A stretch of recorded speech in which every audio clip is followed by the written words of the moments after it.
خوش نصیب لوگ وہ جن کو نصیب ہو صحبت اللہ۔ راہ ولی میں وہ تاثیر دیکھی، بدلتی ہزاروں کی تقدیر دیکھی۔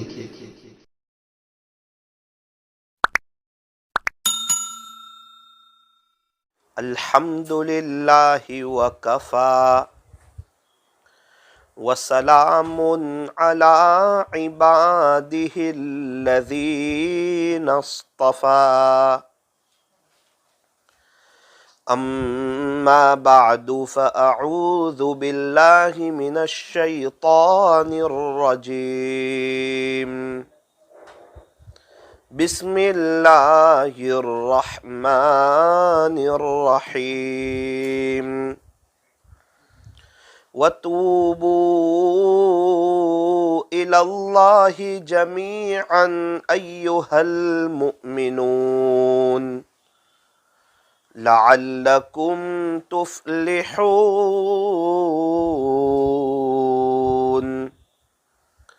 صدق اللہ مولانا العظیم،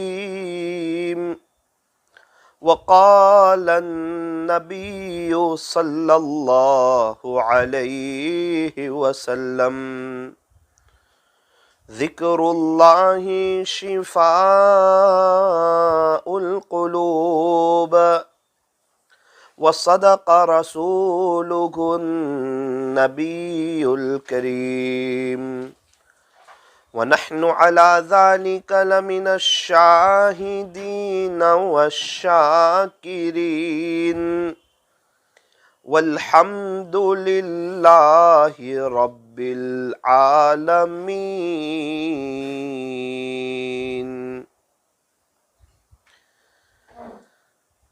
غنیمت سمجھ زندگی کی یہ بہار، غنیمت سمجھ زندگی کی یہ بہار، کہ آنا نہ ہوگا یہاں بار بار، کہ آنا نہ ہوگا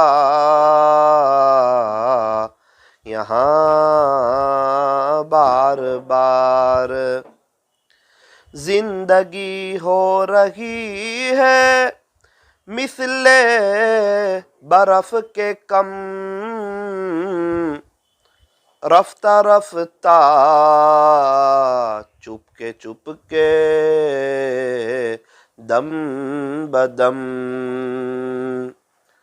صبح ہوتی ہے شام ہوتی ہے، عمر گھاس کھاتا نہیں، آگاہ اپنی موت سے کوئی بشر نہیں، سامان 100 برس کا پل کی خبر نہیں، سامان 100 برس کا پل کی خبر نہیں، موت سے کس کو رستگاری ہے، آج وہ تو کل ہماری باری ہے، آج وہ تو کل ہماری باری ہے، کر لے توبہ ابھی بھی وقت ہے، پھر یہ نہ کہنا کہ حساب بہت سخت ہے، اٹھ بندے باندھ کمر کیا ڈرتا ہے، پھر آگے آگے دیکھ اللہ کیا کرتا ہے، پھر آگے آگے دیکھ اللہ کیا کرتا ہے۔ محبت سے درود شریف پڑھ لیجئے۔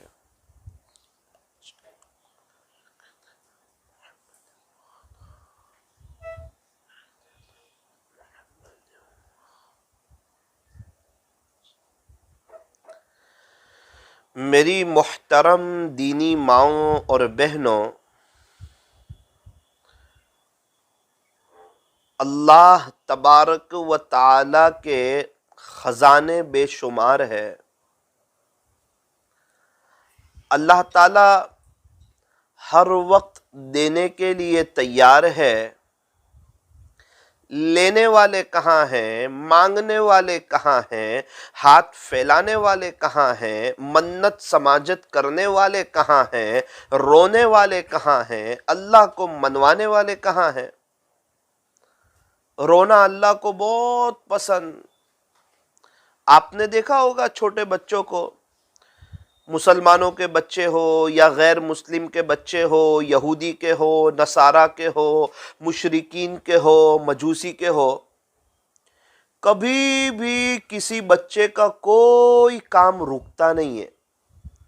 حالانکہ بچہ نہ بول سکتا ہے، نہ سمجھ سکتا ہے، نہ کما سکتا ہے، لیکن بچے کا کوئی کام رکتا نہیں ہے۔ اس کو ہر چیز وقت پر مل جاتی ہے، اس کو وقت پر دودھ مل جاتا ہے، وقت پر پانی مل جاتا ہے، وقت پر کپڑے مل جاتے ہیں، وقت پر وہ کلین ہو جاتا ہے، وقت پر اسے غسل دیا جاتا ہے۔ ہر چیز بچے کے وقت پر بچے کو مل جاتی ہے، بغیر بولے، بغیر سوچے، بغیر سمجھے، بغیر کمائے ہوئے۔ وجہ کیا ہے؟ بچے کا کام کیوں نہیں رکتا ہے؟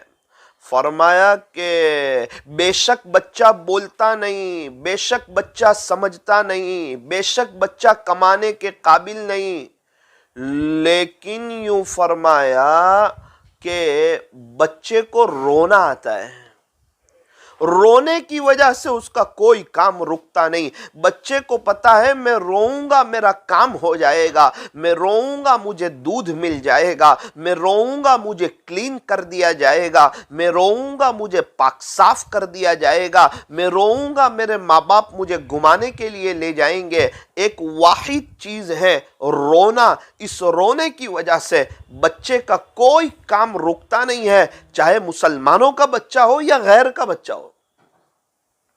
بالکل اسی طرح اللہ کے ولیوں کا، اللہ کے عاشقوں کا، اللہ سے محبت کرنے والوں کا، اللہ کے نیک بندوں اور نیک بندیوں کا کوئی کام رکتا نہیں ہے۔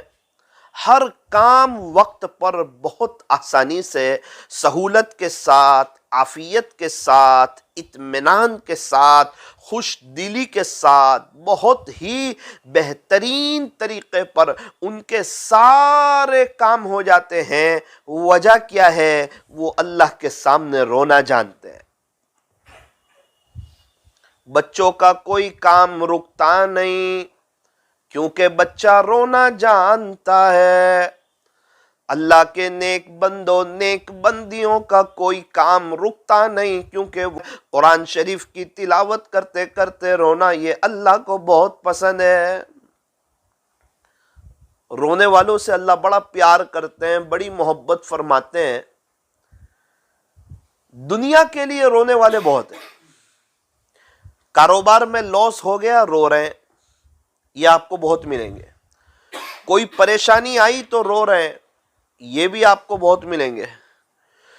لیکن اللہ کے لیے رونے والے کیوں رو رہے ہیں؟ کہ اللہ کی محبت مل جائے. بھائی کیوں رو رہے ہیں؟ کہ مجھے تہجد کی توفیق مل جائے. بھائی آپ کیوں رو رہے ہیں؟ اللہ مجھ سے خوش ہو جائے. بھائی آپ کیوں رو رہے ہیں؟ قبر میں مجھے عذاب قبر سے بچا لیا جائے، کیونکہ میں دنیا کی تکلیف برداشت نہیں کر سکتی، میں عذاب قبر کہاں برداشت کر سکتی ہوں. مستورات اس لیے رو رہی، اس لیے تڑپ رہی. ایسے رونے والے، اللہ کی محبت میں رونے والے، اللہ کے خوف سے رونے والے، یہ اللہ کو بہت پسند ہے. جو مرد ہو یا عورت اللہ سے ڈرتے ہو، اللہ کا ڈر ہو، یہ بندے اللہ کو بہت پسند. یوں فرمایا کہ اللہ سے ڈرنے والوں کے لیے 2 جنتیں. وَلِمَنْ خَافَ مَقَامَ رَبِّهِ جَنَّتَانِ فَبِأَيِّ آلَاءِ رَبِّكُمَا تُكَذِّبَانِ. خلاصہ یہ اللہ سے ڈرنے والوں کے لیے 2 جنتیں. وَأَمَّا مَنْ خَافَ مَقَامَ رَبِّهِ، اور جو اپنے پروردگار کے سامنے کھڑا ہونے سے ڈرا.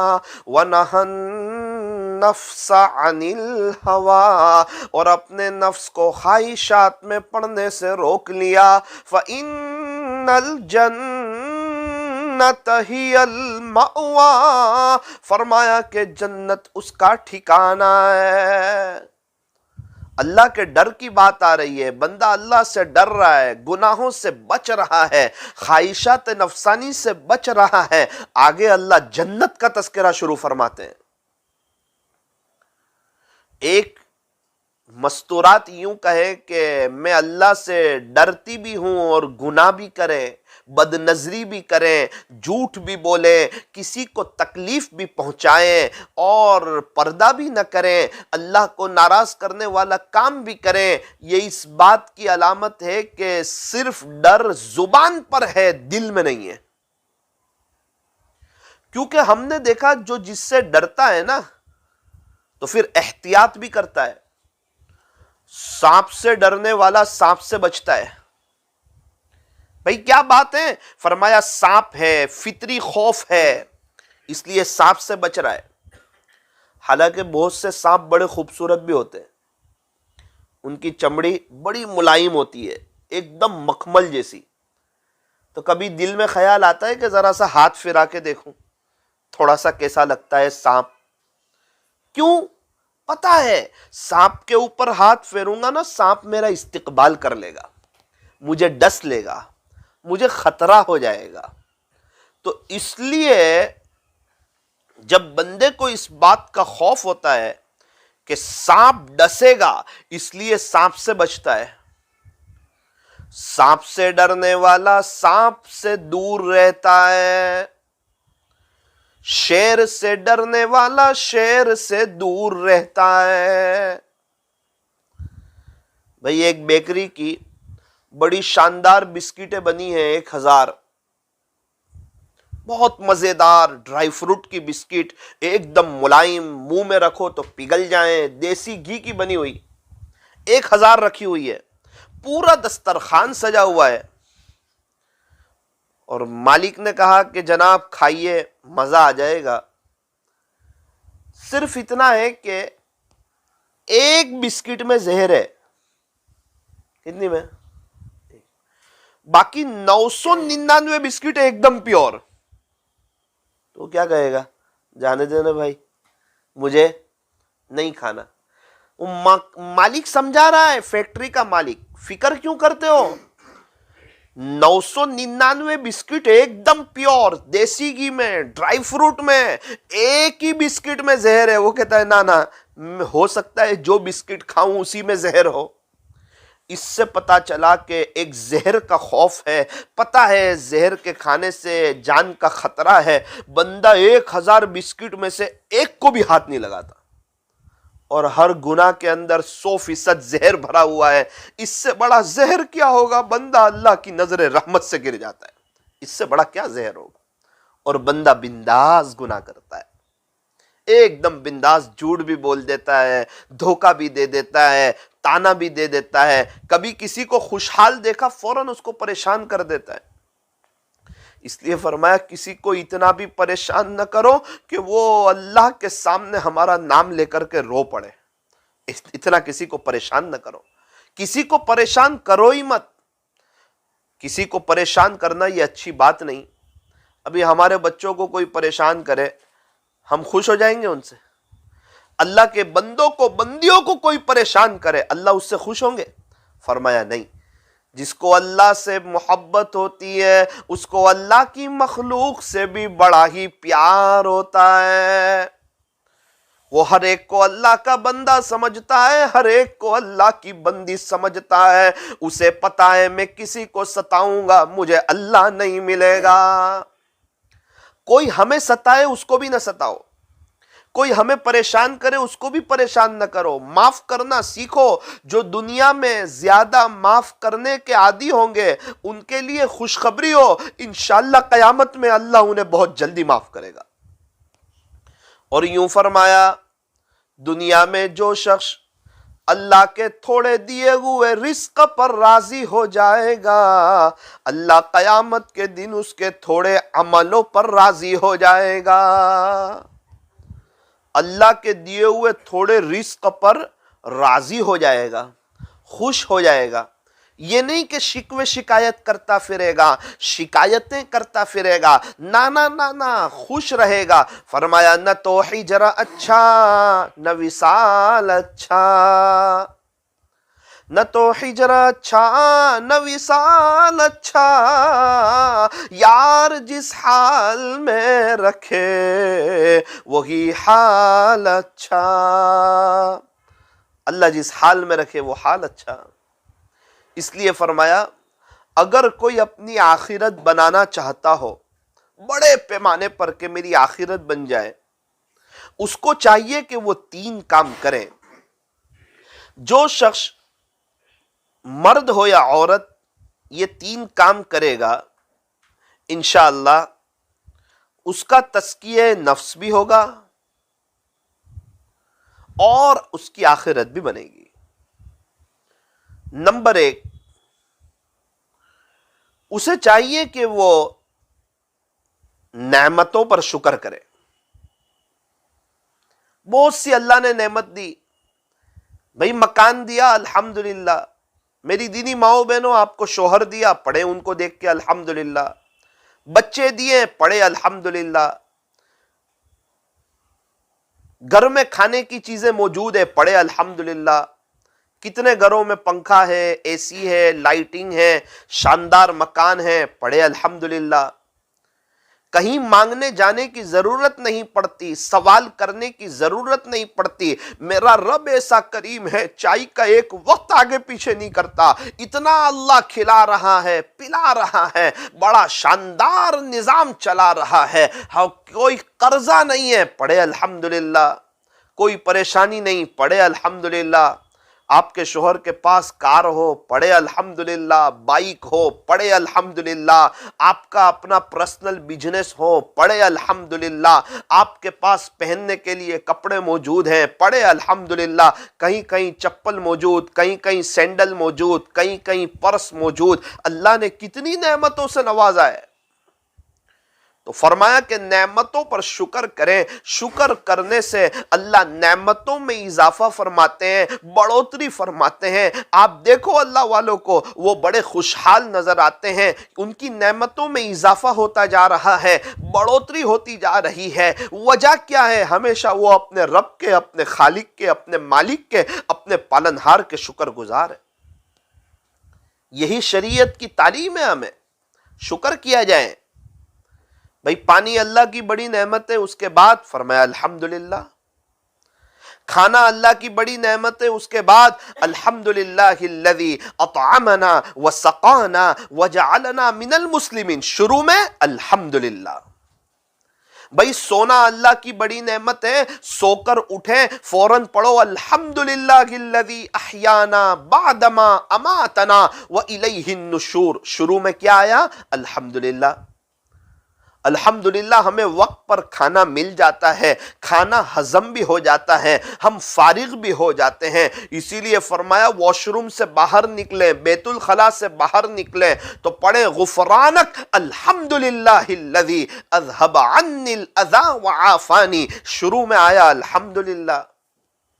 چائے پی لی، چائے پینے سے پہلے پڑھے بسم اللہ، چائے پینے کے بعد فوراً پڑھے الحمدللہ۔ اللہ آپ کا شکر ہے۔ بہت سے لوگ کہتے ہیں ہم چائے پیتے ہیں نا ہمارا سر اچھا ہو جاتا ہے اور ہمیں ایک بشاشت آ جاتی ہے، سستی دور ہو جاتی ہے، چستی آ جاتی ہے، طبیعت میں نشاط آ جاتا ہے۔ جب چائے سے اتنے فائدے ہو رہے ہیں اور آپ کو چائے کا ملنا اتنا ضروری ہے، چائے نہ ملے آپ بے چین ہو جاتے، پریشان ہو جاتے، تڑپ جاتے۔ اس سے پتا چلا چائے اللہ کی نعمت ہے، لیکن کہاں ہے چائے سے پہلے بسم اللہ پڑھنے والے اور چائے کے پی کر اللہ کا شکریہ ادا کرنے والے؟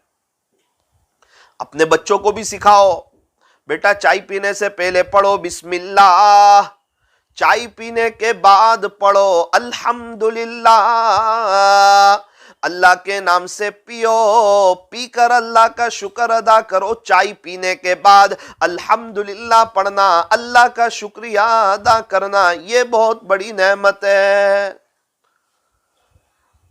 آج ہمارے گھروں میں چائے پینے سے پہلے اور بعد میں دعا پڑھنے کا معمول نہیں۔ وجہ یہ ہے نہ مکتب میں یہ دعا سکھائی جا رہی، نہ گھروں میں دعا سکھائی جا رہی۔ چائے مشروبات کے قبیل سے ہیں اور جو چیز مشروبات کے قبیل سے ہوں پینے سے پہلے بسم اللہ پڑھا جائیں، پینے کے بعد الحمدللہ پڑھا جائیں۔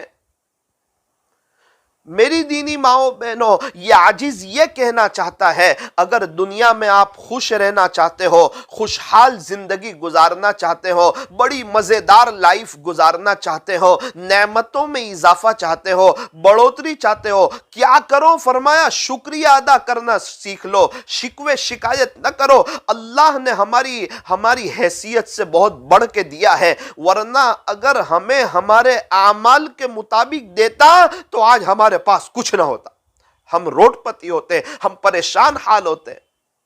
ماشاءاللہ اللہ تعالیٰ نے مختلف قسم کی نعمتوں سے ہمیں نواز رکھا ہے، ہم کسی کے محتاج نہیں۔ الحمدللہ اللہ تعالیٰ نے ہمیں صحت دی ہے، ہاتھ صحیح سالم، پیر صحیح سالم، زبان صحیح سالم، ناک صحیح سالم، کان صحیح سالم، دل دماغ صحیح سالم، بدن کے اعضاء صحیح سالم۔ اس رب نے ہمیں کئی بڑی بڑی بیماریوں سے بچایا۔ ہم میں سے کتنے ہیں ان کو شوگر سے بچایا، پریشر سے بچایا، ہارٹ کی تکلیف سے بچایا، دل دماغ کی تکلیف سے بچایا، اور بینائی عطا فرمائی، سننے کی طاقت عطا فرمائی، بولنے کی طاقت عطا فرمائی۔ اللہ تعالیٰ نے مختلف قسم کی نعمتوں سے ہمیں نوازا، لیکن کہاں ہیں الحمدللہ پڑھنے والے، شکریہ ادا کرنے والے؟ جس کو بھی دیکھو رو رہے ہیں، ناشکری ہے۔ اسی لیے فرمایا دنیا کے معاملے میں کبھی بھی اپنے سے اوپر والے کو نہ دیکھو، فلاں تو اتنا مالدار ہے، فلاں کا مکان اتنا اچھا ہے، فلاں عورت کے پاس اتنا اچھا موبائل ہے، اتنا مہنگا برقع ہے، اتنا شاندار پرس ہے، ان کی شادی میں اتنا خرچہ ہو رہا ہے۔ فرمایا دنیا کے معاملے میں کبھی بھی اپنے سے اوپر والے کو نہ دیکھو، دنیا کے معاملے میں ہمیشہ اپنے سے نیچے والے کو دیکھو، اپنے سے پریشان حال لوگوں کو دیکھو، جن کے گھروں میں کھانا نہیں ان کو دیکھو، جن کی زندگیاں بھیک مانگ مانگ کے گزر رہی ہے ان کو دیکھو، جن کے پاس رہنے کے لیے مکان نہیں ہے، فٹ پاتھ پہ وہ سو رہے ہیں انہیں دیکھو، جن کے گھروں میں بچوں کے لیے جولیاں نہیں، فٹ پاتھ پر چادر باندھ کر کے اپنے بچوں کو جھولے دیتے ہیں، سلاتے ہیں۔ کتنے لوگ ایسے ہیں کہ ان کے بچوں بچیوں کے پاس پہننے کے لیے جوتے نہیں ہوتے، چپل نہیں ہوتے۔ اس لیے فرمایا دنیا کے معاملے میں اپنے سے نیچے والے کو دیکھو، شکر ادا کرنے کی توفیق ہوگی۔ ابھی میں گیا تھا ہسپتال میں، آئی سی یو روم میں نے دیکھا لوگ پریشان، جوان، بڑی عمر والے، بچے، بوڑھے، اللہ اکبر۔ ایسی ایسی تکلیفوں میں واقعتاً اللہ کا شکر ادا کرنے کا موقع ملا. رب تیرا احسان ہے کہ ہم صحت مند ہیں, چل رہے ہیں, پھر رہے ہیں, ورنہ میں آپ کو کیا بتاؤں. 3 دن پہلے ایک جگہ مجھے جانے کا اتفاق ہوا. میں نے لوگوں کو آئی سی یو روم میں پریشان حال دیکھا, بیڈ پر دیکھا, اچھے اچھے جوانوں کو تڑپتے ہوئے دیکھا. گزشتہ کل صبح میں مجھے ایک دوسری ہسپتال میں ڈائیلیسس روم میں جانے کا موقع ملا. آپ کو کیا بتاؤں, ایک بیڈ خالی نہیں تھا. ایک 18 سال کا بچہ ڈائیلیسس کروا رہا تھا, اس کی ماں بے چین بیٹھی تھی. میں نے پوچھا کیا ہو گیا؟ کہا یہ میرا بچہ ہے, 9ویں کلاس کے بعد اس کو اسکول سے اٹھا لیا, اس کی دونوں کڈنی فیل ہے, ہم ڈائیلیسس کے لیے آتے ہیں. دوسرے سے پوچھا تو انہوں نے کہا کہ ہفتے میں 3 دن ہماری ڈائیلیسس ہوتی ہے. تیسرے ایک نوجوان آدمی 35 سال کی عمر, دیکھ کے پتہ ہی نہ چلے, اس نے کہا میری بھی ہفتے میں 3 دن ڈائیلیسس ہوتی ہے. اس سے پتہ چلا ہم اللہ کا شکر ادا کریں, ہم صبح اٹھ کے چہرہ دھونے کے لیے جاتے ہیں. کتنے لوگ ایسے ہیں جو صبح اٹھ کے اپنے گردے دھلوانے کے لیے جاتے ہیں. اللہ کرے ہم صحت کو نعمت تو سمجھے, صرف پیسے کو ہی نعمت سمجھ رہے ہیں, اسی لیے تو پریشان ہیں. صحت بہت بڑی نعمت ہے, اسی لیے فرمایا صحت کی قدر کرو بیماری سے پہلے پہلے. صحت ہے تو اللہ کی عبادت کرو, جوانی اللہ پر فدا کرو, گناہ نہ کرو, گانے نہ سنو, اللہ کو ناراض کرنے والے کام نہ کرو. فرمایا پردے کا اہتمام کرو. مستورات کو چاہیے کہ پردے کا اہتمام کریں, ڈیزائن والے پردے نہ, برقع نہ پہنے, سیدھا سادہ ڈھیلا ڈھالا برقع پہنے. ایسا برقع پہنے کہ اللہ بھی خوش ہو جائیں, اللہ کے رسول بھی خوش ہو جائیں, اور قیامت کے دن وہ برقع پہننا اسے کام آئے. فیشنیبل برقعے نہ پہنے, اپنے آپ کو مالدار بتانے والا برقع نہ پہنے. ایسا برقع کیوں پہن رہے, باہر والوں کو پتا چلے کہ یہ کوئی معمولی عورت نہیں ہے, یہ تو بڑے گھر کی عورت ہے. یاد رکھنا قیامت کے دن کا ثواب چلا جائے گا. اللہ کے لیے پردہ کریں. برقع ایسا ہو پتہ ہی نہ چلے جوان عورت جا رہی ہے یا بوڑھی عورت جا رہی ہے. اللہ ہماری مستورات کو صحیح سمجھ عطا فرمائے. اور فرمایا اول وقت نماز پڑھے, ٹال ٹال کر کے نماز نہ پڑھے. ہم چائے کو ٹھنڈی کر کے نہیں پیتے, آئس کریم کو پگھال کر کے نہیں کھاتے, کھانے کو ٹھنڈا کر کے نہیں کھاتے. حالانکہ چائے کو ٹھنڈا کر کے پینا جائز, آئس کریم کو پگھال کر کے پینا جائز, کھانے کو ٹھنڈا کر کے کھانا جائز. لیکن ہم تو سمجھدار لوگ ہیں, چائے ہلکی گرم گرم پیتے ہیں, کھانا ہلکا گرم گرم کھاتے ہیں, آئس کریم فوراً کھاتے ہیں. لیکن افسوس صد افسوس نماز ہی لیٹ پڑھتے ہیں. بھئی چائے ٹھنڈی کر کے مزہ نہ آئے تو نماز بھی لیٹ کر کے مزہ نہ آئے, پھر وہ بوجھ اتارنے والی بات ہو جاتی ہے. اس لیے میری دینی ماؤں بہنوں, یا عاجز آپ کو کہتا ہے نماز اول وقت پڑھو, نماز اول وقت پڑھو, نماز اول وقت پڑھو. گھر میں ہر چیز کی جگہ موجود ہے, پلنگ کی جگہ موجود, صوفے کی جگہ موجود. اللہ کرے ایک مصلے کی جگہ بھی رکھو تاکہ کبھی مصلے پہ بیٹھنے کو بھی جی چاہے. مصلا رکھا ہوا ہو, اس پر تسبیح رکھی ہوئی ہو, بستر موجود ہے, بستر پہ بیٹھنے کو جی چاہتا ہے, صوفے موجود ہے, صوفے پہ بیٹھنے کو جی چاہتا ہے. گھر میں مصلا ہی نہیں بچھا ہوتا, اس لیے مصلے پہ بیٹھنے کو جی نہیں چاہتا. کاش مصلا ہو, اس پر تسبیح ہو, کبھی تسبیح پڑھنے کو بھی جی چاہیں, اللہ کو راضی کرنے کو بھی جی چاہیں. بہت سی عورتیں پریشان ہیں, زندگی میں بہار نہیں آتی. یاد رکھنا اگر آپ اللہ کے لیے وقت نہیں نکالو گے نا, زندگی میں کبھی بھی بہار نہیں آئے گی. اللہ کے لیے وقت نکالو, زندگی میں بہار آ جائے گی, عزتیں ملے گی, رزق پیر پڑی ملے گی, اللہ تعالیٰ عافیت نصیب فرمائیں گے. اللہ کے لیے وقت نکالو. بہت سے لوگ کہتے ہیں پیسہ جمع کرو برے وقت میں کام آئے گا.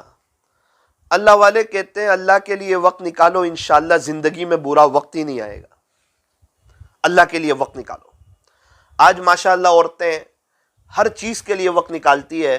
شوہر کے لیے، بچوں کے لیے، گھر کی صفائی کے لیے، کھانا بنانے کے لیے، اگر نہیں نکالتی تو قرآن شریف کی تلاوت کے لیے وقت نہیں نکالتی، اللہ کے ذکر کے لیے وقت نہیں نکالتی، اشراق کے لیے، چاش کے لیے، اوابین کے لیے وقت نہیں نکالتی، اپنے دل کی صفائی کے لیے، اپنے دل پر محنت کرنے کے لیے وقت نہیں نکالتی۔ آج جس کو بھی دیکھو اس کے ہاتھ میں موبائل ہے، سیریل ہے، غفلت ہے، اللہ کو ناراض کرنے والی چیز ہے۔ ہمارے بچے بھی موبائل میں، ہماری بیوی بھی موبائل میں، مرد حضرات بھی موبائل میں۔ ایک وظیفہ ہے، اگر اس پر عمل کر لیا جائے تو انشاءاللہ ہمارا، ہمارے شوہر کا، ہمارے بچوں کا موبائل چھوٹ سکتا ہے۔ بڑا مجرب وظیفہ ہے۔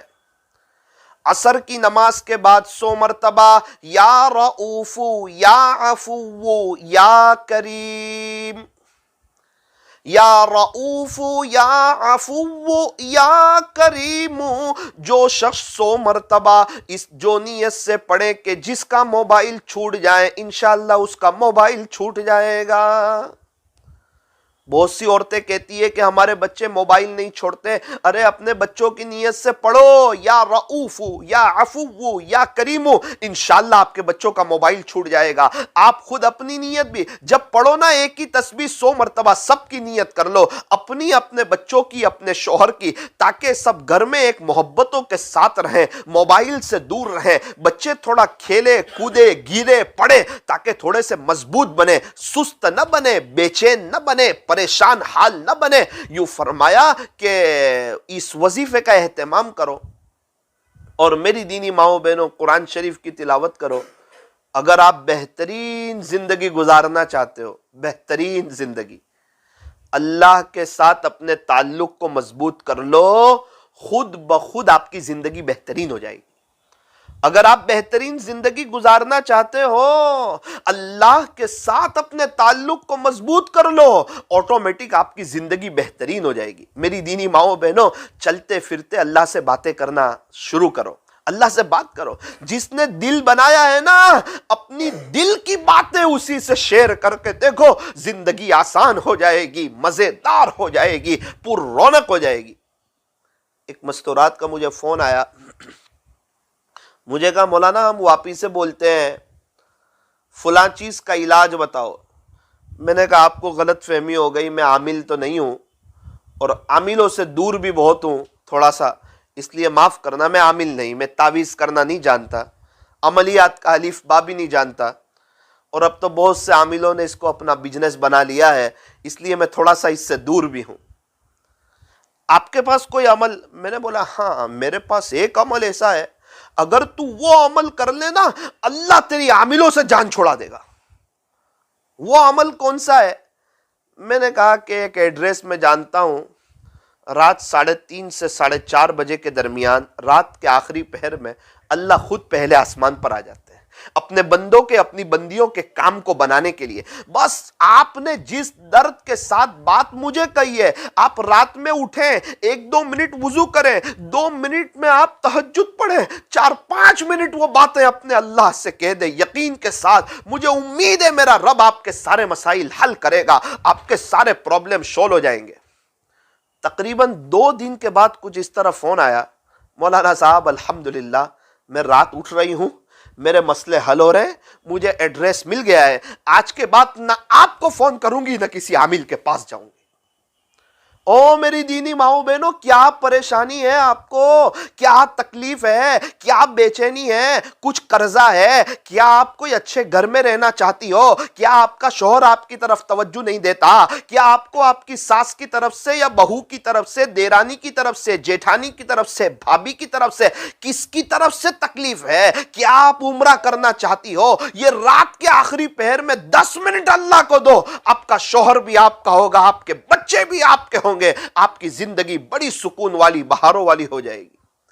اللہ تبارک و تعالی ہمیں صحیح سمجھ عطا فرمائے۔ اس عاجز سے یہ تہجد والا وظیفہ لے کر کے جاؤ، اللہ تعالیٰ گناہوں سے ہماری جان چھڑائے۔ اس لیے میری دینی ماؤں بہنوں، سب سے پہلی بات پردے کا ہمیشہ اہتمام کرنا، نمبر 2 اول وقت نماز پڑھنا، نمبر 3 ہمیشہ مسواک کا اہتمام کرنا، نمبر 4 آپ اپنا کھانا بنائیں وضو کے ساتھ، اللہ کے ذکر کے ساتھ کھانا بنائیں، انشاءاللہ آپ کے شوہر کے دل میں آپ کی محبت بڑھ جائے گی، آپ کے بچے آپ کے فرما بردار ہو جائیں گے۔ اگر آپ کے بچے چھوٹے ہو کوشش کریں وہ حافظ بن جائیں، عالم بن جائیں، قاری بن جائیں، مفتی بن جائیں، کل کو آپ کی قبر پہ آ کے ایصال ثواب کریں گے، کل کو آپ کے لیے روئیں گے، جنازے کی نماز آپ کی پڑھائیں گے نا، رو رو کے پڑھائیں گے کہ میری ماں کا جنازہ ہے۔ ارے اپنے بچوں کو دین سکھاؤ، یہ دین بچوں کو سب کچھ سکھا دے گا، صرف ہائے دنیا دنیا نہ سکھاؤ۔ ہمیں کیا ہو گیا، ہم اپنے بچے کو انگریزی لباس پہناتے ہیں،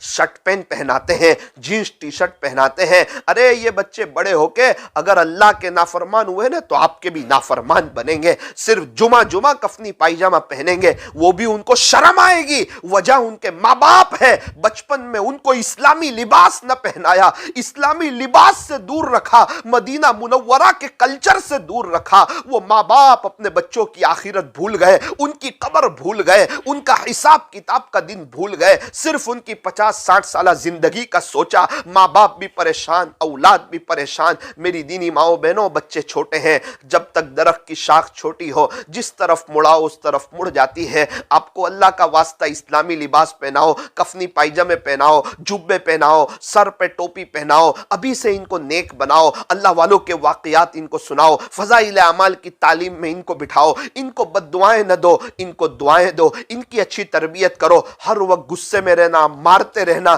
یہ اچھی بات نہیں ہے۔ اپنے بچوں کو وقت دو، یہ بچے بڑے ہو کے ہم کو وقت دیں گے۔ اللہ تعالی ہمیں صحیح سمجھ عطا فرمائے۔ یہ ایک تسبیح تھی، یا رؤوف، یا عفو، یا کریم۔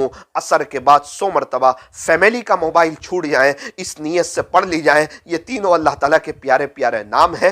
انشاءاللہ اللہ کے نام کی برکت سے موبائل چھوٹ جائے گا، یقین مانو موبائل چھوٹے گا، بہت سے گناہ سے ہم بچ جائیں گے، ہمارے بچے غفلت سے بچ جائیں گے، کچھ آخرت کی تیاری کا وقت ملے گا۔ ایک اور عمل بھی ہے، جمعہ کی نماز کے بعد جو شخص 100 مرتبہ، جمعہ کی نماز کے بعد جو شخص 100 مرتبہ سبحان اللہ العظیم وبحمدہ، جمعہ کی نماز کے بعد جو شخص 100 مرتبہ پڑھے گا، انشاءاللہ پڑھنے والے کے 1,00,000 گناہ معاف ہوں گے، اور اس کے والدین کے 24,000 گناہ معاف ہوں گے، 12,000 گناہ ابو کے معاف ہوں گے، 12,000 گناہ امی کے معاف ہوں گے۔ میں آپ کو حدیث شریف کا خلاصہ سنا رہا ہوں، کوئی پیر صاحب کی بات نہیں بتا رہا، پیارے نبی کے ارشاد کا خلاصہ بتا رہا ہوں۔ جمعہ کی نماز کے بعد فوراً بھی پڑھ سکتے ہیں، سنت پڑھنے کے بعد بھی پڑھ سکتے ہیں، اور مسجد میں بھی پڑھ سکتے ہیں، چلتے پھرتے بھی پڑھ سکتے ہیں۔ اگر پڑھنا بھول جائے، علماء نے لکھا ہے جمعہ کے دن مغرب کی نماز سے پہلے تک پڑھ سکتے ہیں، سبحان اللہ العظیم وبحمدہ۔ ایک عورت تھی، اس نے جمعہ کے بعد پڑھنا شروع کر دیا۔ اب مستورات تو گھر میں ہوتی ہے، ظہر پڑتی ہے، لیکن جمعہ کا دن ہو نا تو ظہر کے بعد مستورات کی عمل کر لیں۔ ایک عورت نے پڑھنا شروع کیا، 5 سال کے بعد اس کی ماں اس کے خواب میں آئی اور کہا بیٹی میں بڑی گنہگار تھی، ہر جمعہ کے دن تو ظہر کے بعد یعنی جمعہ کے دن جو جمعہ کی نماز ہوتی ہے اس کے بعد جو تو پڑھتی تھی نا 100 مرتبہ، ہر جمعہ کو میرے 12,000 گناہ معاف ہوتے تھے، آج کا وہ دن ہے کہ الحمدللہ میرے سب گناہ معاف ہو گئے۔ خلاصہ یہ ہے خدا نے مجھے معاف کر دیا۔ سبحان اللہ العظیم وبحمدہ 100 مرتبہ، کیا مشکل ہے؟ 1,00,000 گناہ پڑھنے والے کے 12,000 گناہ ابو کے، 12,000 گناہ امی کے معاف ہو جاتے ہیں۔ اور جمعہ کے دن عصر کی نماز کے بعد ایک عمل ہے، ایک درود شریف ہے، اگر اسی جگہ بیٹھ کر کسی سے بات کیے بغیر 80 مرتبہ پڑھ لیا جائے، 80 سال کے گناہ معاف اور 80 سال کی عبادت کا ثواب۔ یہ دیکھیں اللہ کے خزانے کھلے ہوئے ہیں، اللہ دے رہے ہیں، لینے والوں کی کمی ہے۔ اللہم صلی علی محمد النبی الامی وعلی آلہ وسلم تسلیما۔ جمعہ کے دن عصر کی نماز کے بعد اپنی جگہ بیٹھ کر کسی سے بات کیے بغیر، خلاصہ یہ جو شخص 80 مرتبہ پڑھے گا اس کے 80 سال کے گناہ معاف ہو جائیں گے اور 80 سال کی عبادت کا ثواب لکھا جائے گا۔ اس پر بھی عمل کر لیا جائے۔ اور جمعہ کے دن مغرب کے بعد یعنی جمعہ کا دن ختم ہوتا ہے، اس کے بعد جو مغرب کی نماز آتی ہے اس کے بعد جو شخص 41 مرتبہ 41 مرتبہ یا معز اللہ کا نام ہے، اے عزت دینے والے، اے عزتوں کو دینے والے، یا معز، جمعہ کے دن یعنی جمعہ کا دن ختم ہوتا ہے، اس کے بعد جو مغرب کی نماز آتی ہے اس کے بعد جو 41 مرتبہ پڑھے گا 41 مرتبہ پڑھے گا، انشاءاللہ اللہ تعالیٰ اس کو اتنی عزتیں دیں گے کہ لوگ بڑے ہی تعجب میں رہ جائیں گے کہ اتنی عزتیں بھی کسی کو ملا کرتی ہے کیا؟ اس لیے یا معزو پڑھنے کی کوشش کرے۔ یہ حدیث شریف میں نہیں ہے، یہ اللہ والوں کا مجرب عمل ہے، اور جنہوں نے یہ عمل کیا ہے اللہ تعالیٰ نے ان کو بہت عزتیں دی ہے۔ آپ یقین مانو بہت عزتیں دی ہے۔ ہر انسان چاہتا ہے اللہ تعالیٰ مجھے عزت دے، تو جمعہ کے دن مغرب کے بعد یا معزو یا معزو یا معزو 41 مرتبہ پڑھ لیا جائے۔ آخری بات، بہت سے لوگ رزق کے لیے پریشان ہیں کہ برکت نہیں ہو رہی، رزق نہیں۔ ارے فجر کی سنت اور فرض نماز کے درمیان 100 مرتبہ سبحان اللہ و بحمدہ، سبحان اللہ العظیم و بحمدہ، استغفر اللہ۔ جو شخص فجر کی سنت اور فرض نماز کے درمیان 100 مرتبہ پڑھ لے، یا صبح صادق سے طلوع آفتاب تک میں 100 مرتبہ پڑھ لے، انشاءاللہ مالی اعتبار سے کبھی بھی پریشان نہیں ہوگا، یقین کے ساتھ پڑھے گا، اللہ بہت نوازیں گے۔ میری دینی ماؤں بہنوں، درود شریف بھی زیادہ پڑھتی رہیں، اپنی آخرت کو بناتی رہیں، اپنی موت کو ہر وقت یاد رکھیں، شوہر کی خدمت کریں، بچوں کی اچھی تربیت کریں، اول وقت نماز پڑھیں، اللہ کو راضی کر کے زندگی گزاریں، اپنے محرم رشتہ داروں کے ساتھ اللہ کے راستے میں وقت لگاتی رہیں، آپ کے شوہر مسجد وار جماعت میں بیٹھے، گشتوں میں جڑیں، اس کی تشکیل کرتی رہیں، روزانہ رات میں اپنے گھر میں فضائل اعمال کی تعلیم کریں۔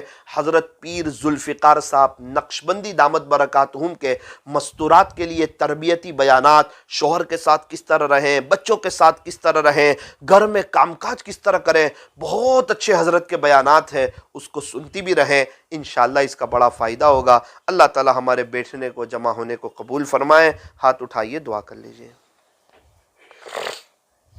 الحمدللہ رب العالمین، صلی اللہ علی حبیبہ محمد وآلہ وسلم، لا الہ الا انت سبحانک انا کننا من الظالمین۔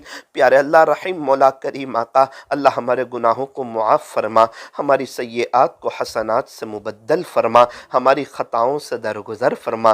رب کریم ہمیں اپنی محبت، اپنا تعلق، اپنا عشق، اپنا قرب اور درد دل عطا فرما، امت کی فکر، امت کا غم، امت کا درد اور امت کی کوڑن عطا فرما۔